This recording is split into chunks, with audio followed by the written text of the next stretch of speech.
Olá! Alguém já parou para pensar no que define as propriedades de tudo o que está ao nosso redor? Da água que a gente bebe até a comida que a gente cozinha? Pois é, a resposta está numa conexão invisível, uma verdadeira dança de forças que acontece no mundo microscópico das moléculas. E é essa conexão que a gente vai desvendar hoje. Para começar, vamos direto para um quebra-cabeça do mundo real. Parece estranho, né? Porque uma coisa tão simples como cozinhar macarrão pode mudar tanto só por causa da altitude? A resposta está toda na química dos líquidos, e é exatamente isso que vai nos guiar. Bom, tudo começa com umas forças que mantêm os líquidos, digamos, unidos. Dá para pensar nelas como uma espécie de cola molecular, sabe? É uma atração que dita como as substâncias se comportam no nosso mundo. Então vamos definir o termo principal aqui: forças intermoleculares. Elas são as atrações entre moléculas vizinhas. É muito importante não confundir com as ligações que acontecem dentro de uma molécula. Pense nelas como a cola que segura uma molécula perto da outra. E é essa cola que a gente precisa quebrar para um líquido poder ferver ou evaporar. E olha, essa cola não é toda igual, não. Existem tipos diferentes, com forças diferentes. A gente tem as ligações de hidrogênio, que são as mais poderosas. Depois vem as forças dipolo-dipolo, que são intermediárias. E por último, as mais fraquinhas de todas, as de dipolo induzido. A força de cada uma delas vai definir um monte de coisa. E a força dessa cola tem consequências bem diretas. Pega a água, por exemplo. Ela é unida por ligações de hidrogênio que são muito fortes. Por isso, precisa de bastante energia para ferver. Já o metano, que tem forças bem fracas, já é um gás na temperatura que a gente vive. Ou seja, a intensidade dessa interação define se algo é sólido, líquido ou gasoso. Certo. Agora que a gente já entendeu a cola que une a água, vamos ver o que acontece quando colocamos um intruso ali no meio, como o sal. Como é que isso muda o comportamento da água? Imagina só, as partículas de sal se dissolvem e se espalham bem no meio das moléculas de água. Elas funcionam literalmente como obstáculos.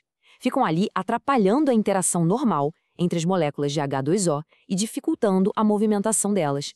Essa dificuldade toda para escapar tem um nome técnico: tonoscopia. Ela é, basicamente, a diminuição da pressão de vapor. Pensa comigo.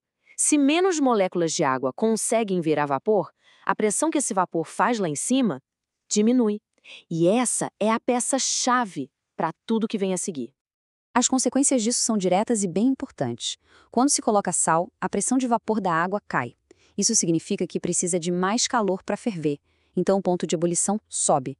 Ao mesmo tempo, precisa de mais frio para congelar, então o ponto de congelamento desce. Essa única mudança na pressão de vapor acaba criando um verdadeiro efeito em cascata, que dá origem a um grupo de fenômenos que a gente chama de propriedades coligativas. Então, quais são elas? A tonoscopia, que a gente acabou de ver, a ebulioscopia, que é a elevação do ponto de ebulição, a crioscopia, que é a diminuição do ponto de congelamento, e a osmose. O mais curioso é que todas elas dependem só da quantidade de partículas intrusas, e não do tipo de partícula. A ideia central é justamente essa dificuldade. O soluto, no caso o sal, age como se fosse uma âncora para as moléculas de água, tornando bem mais difícil para elas escaparem e virarem vapor.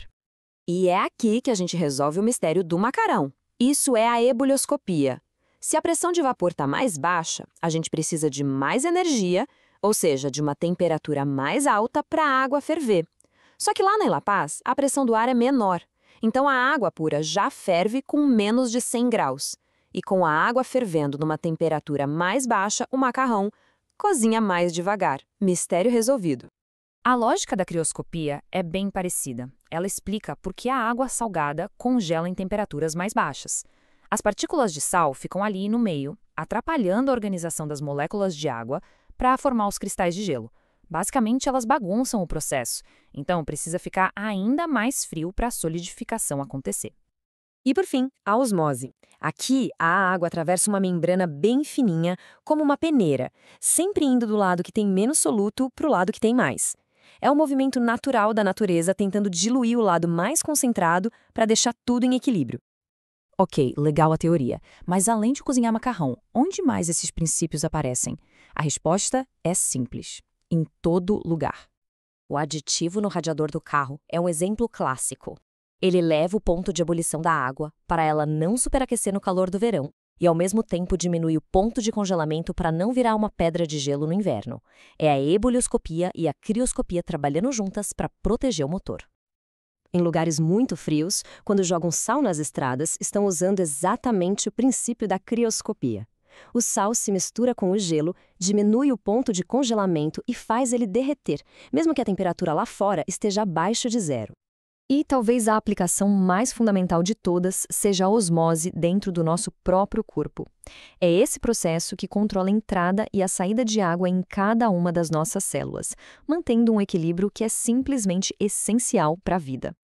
Então, da próxima vez que alguém for cozinhar macarrão com sal ou vir uma estrada congelada, já dá para saber que existe uma dança molecular bem complexa acontecendo ali.